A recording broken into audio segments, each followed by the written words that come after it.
एक बच्ची की माँ नहीं थी, सौतेली माँ। उस बच्ची से हर काम करवाती थी। 4 बजे भोर में वह बच्ची जागकर स्कूल के समय तक हर काम करती थी। उसके बाद स्कूल जाती थी। सौतेली माँ अपने बच्चे को टिफिन देती थी, लेकिन उस बच्ची को टिफिन भी नहीं देती थी। लेकिन बच्ची को कोई इतराज नहीं था। पिता कभी महीने में कमा कर घर आता था।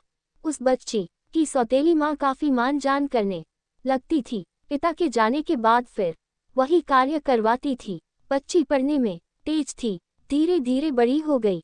पिता को विवाह की चिंता सताने लगी। एक दिन लड़की के पिताजी बिटिया की शादी की जिक्र कर दी।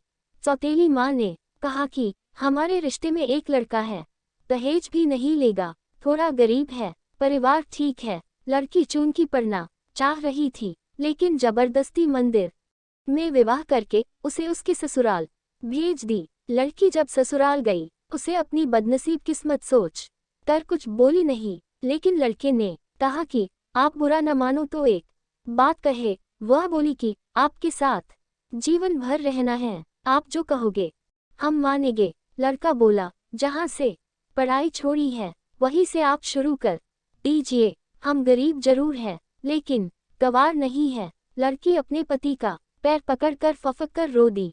लड़का दिन रात मेहनत करने लगा। लड़की दिन रात पढ़ाई में मन लगा दी।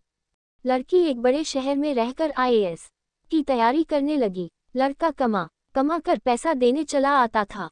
लड़कियों के हॉस्टल के बाहर मिलकर पैसा दे देता था और फिर पुनः घर वापस चला आता था। लड़की IAS में सेलेक्ट हो गई। वह IAS की ट्रेनिंग पर चली गई और किसी दूसरे प्रदेश में DM बन गई।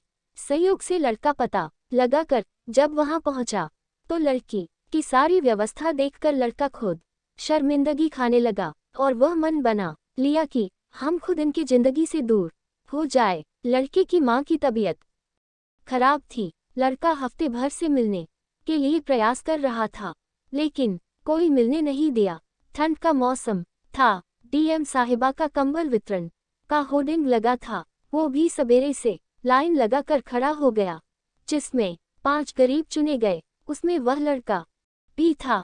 DM साहिबा गाड़ी से उतरी और एक एक करके कंबल देना शुरू की।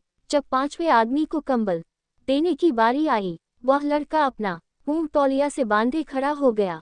DM साहिबा जैसे ही कंबल हाथ में दी, लड़के की आंखें नम हो गई और धीरे से बोला कि साहब, हमारी माँ की तबीयत खराब है, माँ को यही लाया हूँ। आप सरकारी अस्पताल में फोन कर दीजिए, जिससे मेरी माँ का सही इलाज हो सके।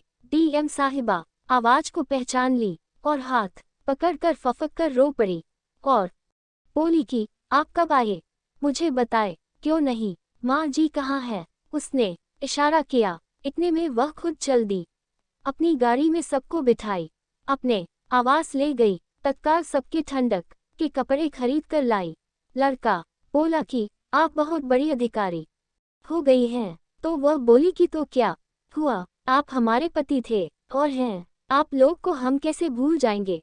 आप मेरे लिए दिन रात मेहनत किए, आपकी देन है कि मैं यहाँ खड़ी हूँ। ये सुन लड़के की आंखें नम हो गई।